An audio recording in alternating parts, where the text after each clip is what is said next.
Alright, welcome back to Make It Mental, everybody. Before I get this finished cutting, I just want to show you an improvised lathe.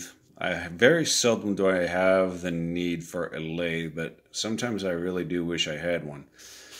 So this stuff here you're looking at in black tape is the transmission gear set out of my snap-on cordless drill set. I've totally taken it apart, cleaned everything up, and then re-greased it and put it back together. There's actually 3 separate transmissions in here for the total gear reduction system. I want to grind from this nub right here. It's still kind of the thicker part right there. I want to grind it to the thickness right near closer to my fingernail. I want to grind it down to that thickness because that thickness right there is for the bearing. So I want to eliminate all of this. I'm going to have to unchuck it at a certain point so I can finish it off, or I'll finish it off by hand. But I have my drill running counterclockwise because this is a left-handed screw. The screw that was in there in the previous video is threaded in there.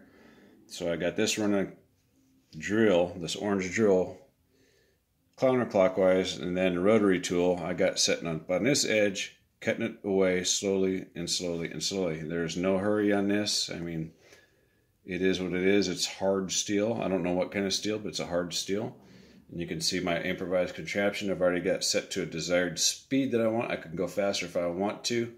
I got a couple clamps for counterweights. And I got a couple clamps for counterweights there, just mainly to keep vibration down. And I got a quick grip clamp to my table so as not to provide too much clamping force where I might accidentally destroy this drill right here that has saved me from other things in the past.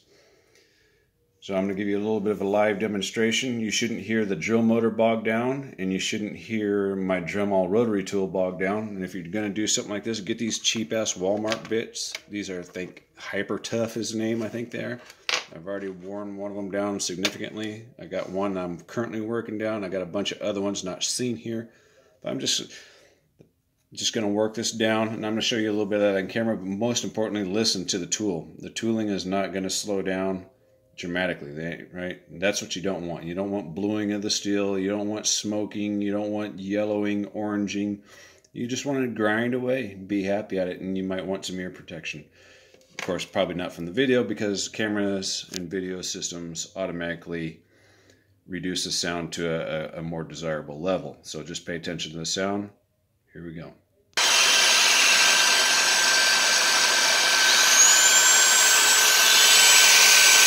little bit harder to do one-handed.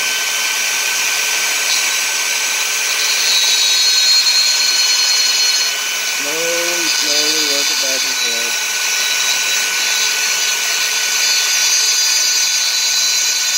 Do not apply a bunch of pressure.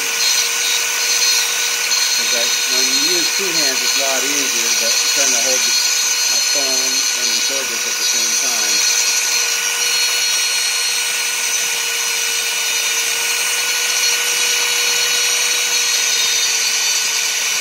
I got kind of my table here as a rest for my knuckles, so fingertips.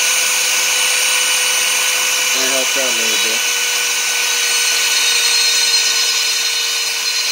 That's basically the idea, though. Go nice and slow. No hurry.